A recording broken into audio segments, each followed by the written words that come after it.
కాలేజీలు కానీ high school కానీ రిటైర్మెంట్ కూడా నేను డ్రాప్ చేసుకుని అవుతున్నానండి.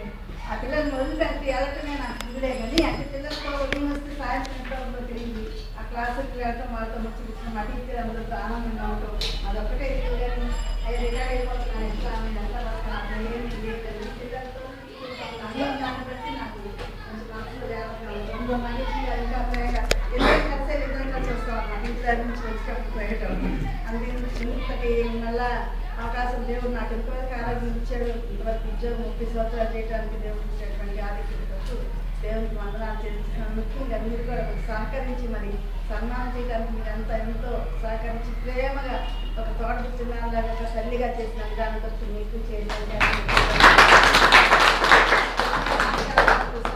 నేను చాలా కష్టపడ్డాను. మా బాబు ఫస్ట్లో మ్యూజిక్ చేస్తూ ఇన్స్ట్రుమెంట్స్ వాయిస్తూ చదువుకోకుండా టికెట్లు అవి ఆడుతూ ఉన్నప్పుడు నేను అనుకున్నా అంటే దేవుని నేను స్కూల్లో పిల్లలు చదువు చెప్తే నా పిల్లలకు చదువు రావాలి, నేను చెప్పే పిల్లలకు చదువు రానుకున్నా నా పిల్లలకు చదువు రాదని ఒక ఏయంతో నేను దేవుని దగ్గర మొదలుపెట్టుకుంటూ అదేవిధంగా పిల్లలకు న్యాయం చేస్తుండేదాన్ని. అది దేవునికి నాకు తెలుసు. అందువల్ల దేవుడు నన్ను ఎప్పుడు అన్యాయం చేయలేదు. నా బిడ్డలిద్దరు ఎంసీ చేయడానికి దేవుడు కృపిస్తాడు అంటే నేను అప్పుడు అనుకున్నాను. నేను చెప్తే నా బిడ్డలకు రావాల్సిన చదువు, నేను చెప్పకపోతే నా బిడ్డలకు రాదనుకున్నాను. తోటి పిల్లలకి బయట పిల్లలకి మన పిల్లలు అనుకున్నప్పుడు మా పిల్లలే దేవుడు ఇంకో రకంగా ఆశీర్వదించాడు. అట్లనే నా బిడ్డలిద్దరు బాగా ప్రేమ కదా, వాళ్ళు చాలా బాగా చూస్తారు. నేనంటే బాగా గౌరవం కూడా వాళ్ళకి. నేను చెప్పిన మాటకి ఇది కాకపోతే కొన్ని సమస్యలు ఉన్నాయి. అట్లన్నింటిలో కూడా దేవుడు నాకు తోడుగా అన్నారు. ముఖ్యంగా రామోహన్ రావు మాస్టర్ ఎందుకంటే నేను భోజనాలు చేయడానికి ఇక్కడ ఎవరన్నా అడగడానికి ఏమో తెలియదు. దర్శన మేడం ఒక్కదానికి బాధ్యత తప్పు చేసుకోవడం నాకు ఇష్టం లేదు. మనం కాంప్లెక్స్లో చేస్తూ చాలా స్కూల్లో చేస్తుంటూ వాళ్ళని పిలవకుండా మనం భోజనం చేయడం నాకు ఇష్టం లేదు సార్. అన్నవాన్ని పెట్టేది అందరికి పెట్టేది నాకు ఇష్టంగా ఉంటుంది.